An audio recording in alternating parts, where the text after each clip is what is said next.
चला, नमस्कार मित्रांनो, मी पवन केंपाडे सगळ्यांचं मनापासून स्वागत करतो. तर तलाठी भरती 2025. तर या भरतीमध्ये आपल्याला काहीही करून रिझल्ट आणायचाच आहे आणि रिझल्ट येण्यामध्ये सगळ्यात जास्त या ठिकाणी इम्पॉर्टन्ट रोल जो प्ले करतो तो इंग्लिश सब्जेक्ट. मग इंग्लिश सब्जेक्टचा अभ्यास कसा करावा, कोणते कोणते टॉपिक महत्वाचे आहेत, बेसिक टू ऍडव्हान्स आतापासून तयारी केल्यानंतर 25 पैकी 25 मिळवण्याची स्ट्रॅटेजी काय असेल आणि 25 पैकी 25 खरंच मिळतील का, ह्याचा आपण एक आढावा घेणार आहे आणि याचा आपण एक पॅनोरामा बघणार आहे. तर शेवटपर्यंत नक्की बघा. इम्पॉर्टंट काही पॉईंट सांगणार आहेत जे फिनॉमिनल असणार आहेत आणि महत्वपूर्ण असणार आहे. आतापासूनच बेबी स्टेप एक एक पायरी पुढे जात राहिलो तर कुठेतरी येणाऱ्या तलाठीमध्ये मार्क्स भेटतील आणि जे ड्रीम आहे, बरोबर, लाखो मुलं फॉर्म भरणार आहे, त्या लाखो मुलांमध्ये काही हजार मुलं जे सिलेक्ट होणार आहे त्यामध्ये आपलं नाव असलं पाहिजे.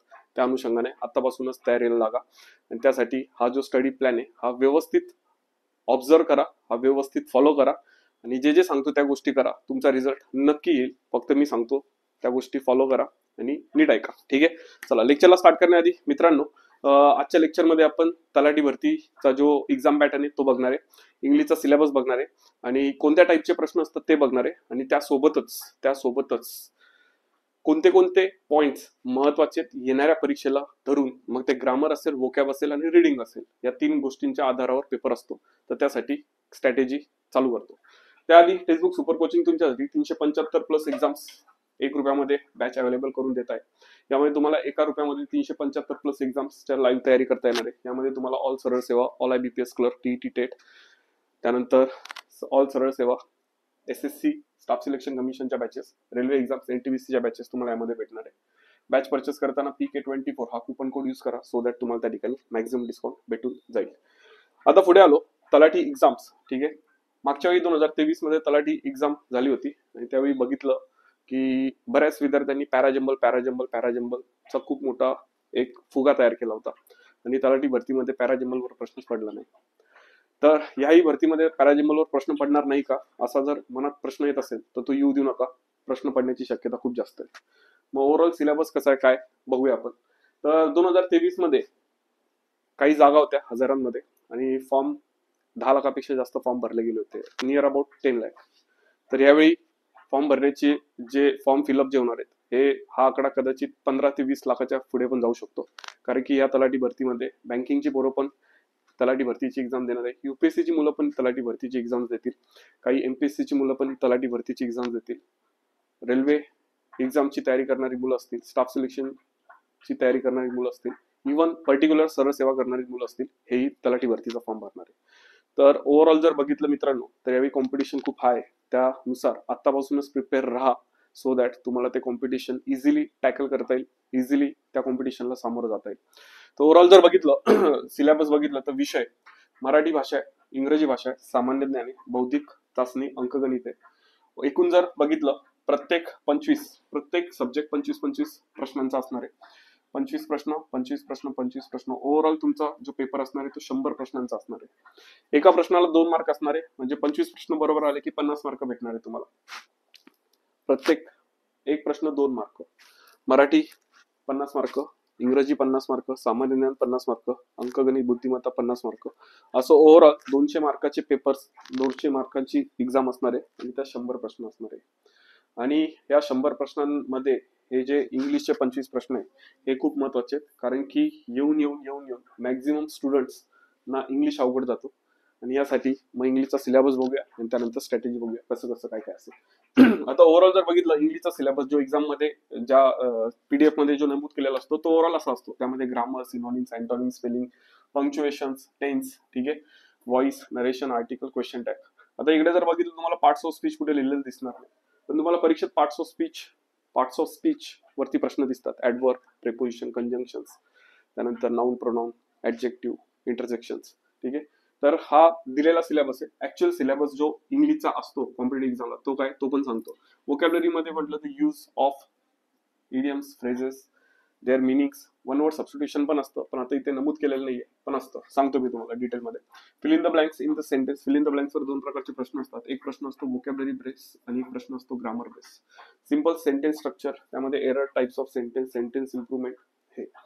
आता over actual syllabus, actual paper कसा असतो आणि कोणत्या कोणत्या प्रकारचे प्रश्न असतात सगळं डिटेलमध्ये सांगतो. ऍक्च्युअल जो सिलेबस आहे तो हा आहे तुम्हाला. ठीक आहे. यामध्ये तुम्हाला आर्टिकल टॉपिक आहे, चेंज द वॉइस आहे, डायरेक्ट इनडायरेक्ट आहे, question tag, preposition, sentence completion आहे. जसं धर्मदा एक्झाम भरती आता रिसेंटली झाली त्यामध्ये सेंटेन्स कम्प्लिशन, पॅराग्राफ कम्प्लिशन वरती प्रश्न आला होता.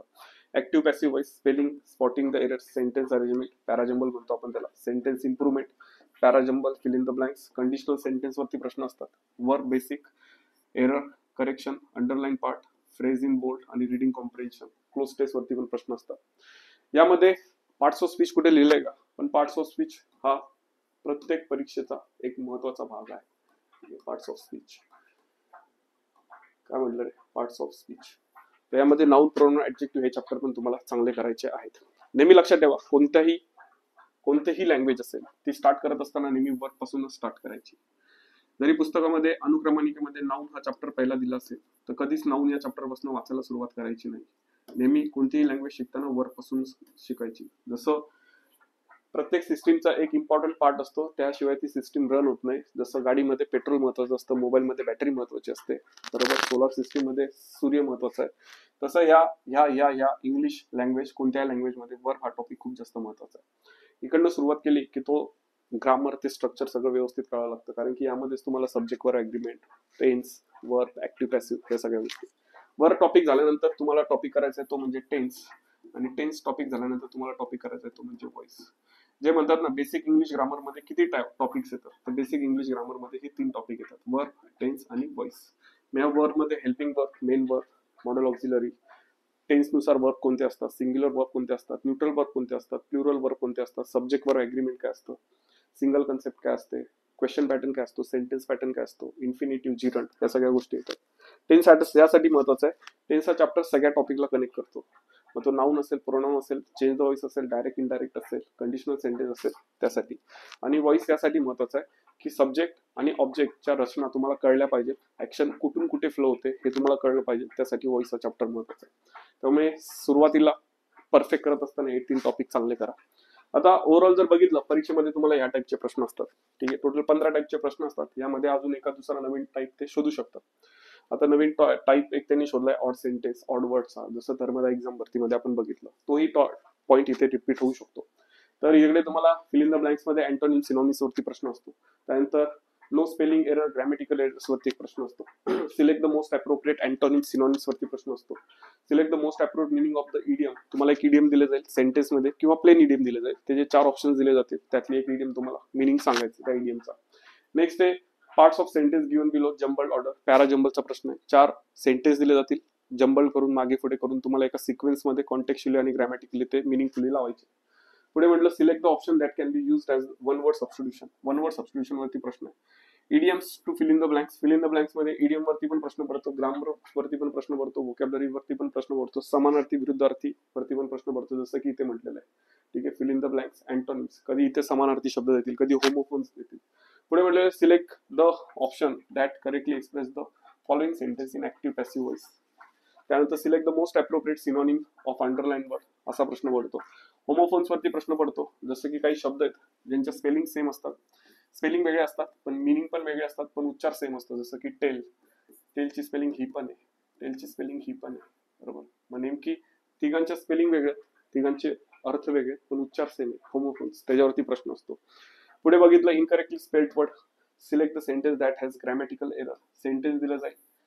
ठीक आहे, सेंटेन्स मध्ये एरर विचारला जाईल. Select the most appropriate option to substitute, म्हणजे एक सेंटेन्स दिला जाईल, त्यातला एका पर्टिक्युलर भाग बोर्ड केला जाईल, अंडरलाईन केला जाईल, त्याला तुम्हाला ग्रॅमॅटिकली करेक्ट करण्यासाठी 4 ऑप्शन्स दिले जातील. एक ऑप्शनला तुम्हाला त्या ठिकाणी टिक करायचंय जे त्याला करेक्ट करेल.